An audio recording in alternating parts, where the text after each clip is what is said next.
ঠিক আছে, আমরা তাহলে শুরু করি। আমরা কোড ব্লকটা ওপেন করি। কোড ব্লক ওপেন করার পর আমাদের ডেস্কটপে নিজের নামে একটা ফাইল ক্রিয়েট করে এবং যতগুলো প্রোগ্রাম আমি করব সব প্রোগ্রামগুলো ফাইল ক্রিয়েট করে আমাদের কিন্তু রাখতে হবে। তাহলে আমাদের create new file, new project, এখানে ক্লিক করব। তারপরে কনসোল অ্যাপ্লিকেশন, এটা কিন্তু সব সময় একই থাকে, কনসোল অ্যাপ্লিকেশন। তারপর আমরা এখানে যা থাকবে নেক্সট, সিসি প্লাস থাকবে, আমরা এটাকে সি করে দিব।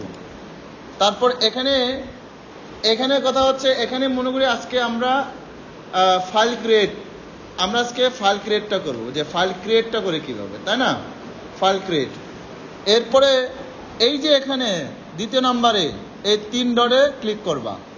ক্লিক করলে আমাকে সরাসরি ডেস্কটপ মোডে নিয়ে যাবে। এই যে নিচে এখানে ডেস্কটপ আছে, এই ডেস্কটপে এখানে রাখা মানে হচ্ছে আমার এই যে কম্পিউটারের যে ডিসপ্লে, সেই ডিসপ্লেতে। তারপরে এই যে দেখো এই পাশে অর্গানাইজের পাশে নিউ ফাইল আছে, তো সেই নিউ ফাইলে আমি ক্লিক করব। ক্লিক করে আমি মনে করে আমার নামটা লিখলাম, আমরা সি লিখলাম, তাই না? এখানে আমি যে প্রোগ্রামটা করব সেটাকে সিলেক্ট করে দিলাম। এই যে ফাইল ক্রিয়েট নামে একটা ফাইল ক্রিয়েট হবে এবং এটা সরাসরি ডেস্কটপে রাতুল ইন সিতে চলে যাবে। আমরা এরপরে নেক্সট দিব। এখানে আর কোনো কিছু চেঞ্জ করার দরকার নয়, আমরা ফিনিশ দিয়ে দিব। ফিনিশ দেওয়ার পর অনেকেরই এই জিনিসটা আসবে না, যেমন অনেকে দেখবে যে এইটা খুঁজে পাওয়া যায় না, যেমন আমি দেখি এই যেরকম দেখবে যে নাই, খুঁজে পাওয়া যায় না। তো এই ধরনের প্রবলেমটা সলভ করার জন্য আমরা ভিউয়ে যাব। ভিউয়ে যাই, এই যে ম্যানেজার, আমরা কোথায় যাব? ম্যানেজারে ক্লিক করব। আবার অনেক সময় দেখা যাচ্ছে ম্যানেজার ক্লিক করার পর এটা দেখা যায় না, এই জিনিসটা আসে, এই জিনিসটা আসে। ম্যানেজার ক্লিক করার পরেও এই জিনিসটা আসে। এই জিনিসটা কিভাবে চেঞ্জ করতে হয়? এই জিনিসটা চেঞ্জ করতে হয় হচ্ছে এখানে প্রজেক্ট, এই যে প্রজেক্ট দেখছো, প্রজেক্টে ক্লিক করছি, এই যে এখানে ক্লিক করলাম, এই যে প্রজেক্টটা এসে গেছে। তার মানে আমি এইভাবে এটা ক্লিক করুন। এখন এটা কিন্তু অলরেডি সেভ করা আছে।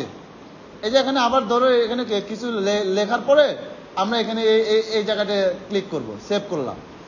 এখন আমি আরেকটা প্রোগ্রাম নিতে চাই, একসাথে 10টা প্রোগ্রাম করব একই ডিসপ্লেতে। তো সেটা করতে হলে আমি আবার যাব নিউ, ঠিক আছে? নিউয়ে যাই আমরা এমটি ফাইল না, আমরা এমটি ফাইলে না, এটা ক্লোজ করে দেই।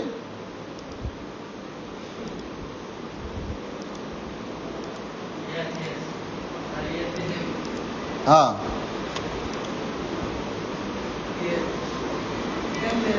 আচ্ছা চেঞ্জ, ঠিক আছে। তো আমরা এখানে নিউয়ে যাব। নিউয়ে গিয়ে আমরা এখানে কি হবে? প্রজেক্টে যাব। প্রজেক্টে গিয়ে অ্যাপ্লিকেশন কনসোল আগের মতো কিন্তু আসছে কিন্তু আবার, তাই না? তারপরে গো, এরপরে আবার নেক্সট, আমরা সিতে ক্লিক করব। সিতে ক্লিক করার পর এখানে আমরা অ্যানাদার নিউ ফাইল, তাই না?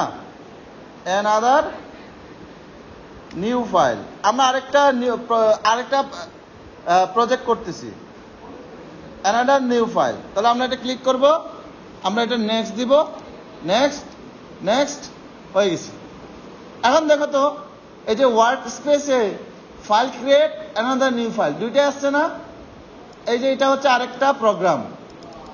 তার মানে আমি নতুন প্রোগ্রামে এখানে আসলো, এটা আমরা চেঞ্জ করি, এটার নাম দিলাম আমরা হচ্ছে হ্যালো, শুধু হ্যালো লেখাটা আসবে, তাই না? হ্যালো। তো এটা একটা, আমি চাইলে আমি আবার, এটা কিন্তু সেভ হয় নাই। এই যে এই পাশে যখন হলুদ চিহ্ন থাকবে তখন বুঝতে হবে এটা কিন্তু সেভ হয় নাই, সবুজ চিহ্ন আসছে, সেভ হয়েছে। ক্লিয়ার? বুঝতে পারছি আমরা এই জিনিসটা। তারপরে আমরা দেখো এই যে এখানে এখন কোনো কারণে আমরা ধরো এখান থেকে একটা প্রোগ্রামটা আমরা কেটে দিলাম, একটা প্রোগ্রাম কেটে দিচ্ছি, তাই না? আমরা এখন কোন ফাইলটা যে এখানে আছে আমরা জানি না। এখানে ক্লিক করে এই যে হ্যালো ওয়ার্ল্ডটা আসছে আর হ্যালো, দুইটা প্রোগ্রাম। ক্লিয়ার? এখন যদি কোনো কারণে আমি আগে প্রোগ্রামটা করে রাখছি, এখন আমার ওপেন করা প্রয়োজন, সেটা যদি প্রয়োজন হয় তাহলে আমি ফাইলে যাব, ওপেনে যাব। দেখো আমি যেখানে ফাইলগুলো রাখবো সেইখানে আমি এই ফাইলগুলো পাবো। দেখো আমি প্রোগ্রামিং সিতে এতদিন প্রোগ্রাম করছিলাম, এই যে আমরা ফার্স্ট প্রজেক্ট, দেখো এই যে ফার্স্ট প্রজেক্ট ছিল, এখানে যে মেন সিটা আছে না, এই মেন সিটা ওপেন করতে হবে। এখানে আরো অনেক কিছু ফাইল আছে, সেগুলো দরকার নাই, আমরা শুধু মেন সিটা ওপেন করবো। এই যে মেন সিটা ওপেন করলাম, এই যে আগে যে প্রোগ্রাম করে রাখছিলাম সেটা কিন্তু এখানে দেখাচ্ছে। আমরা কি জিনিসটা কি বুঝতে পারছি?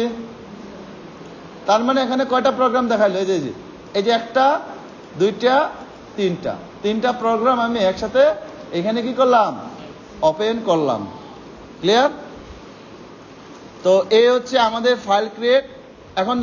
এখন যদি চাও যে এই প্রোগ্রামটা অন্য কোনো জায়গায় গিয়ে সেভ করবা, তাহলে ফাইল সেভ ফাইল এজ দিয়ে চাইলে এখান থেকে একটা ফোল্ডার ক্রিয়েট করে নতুন করে ফোল্ডার ক্রিয়েট করতে পারো।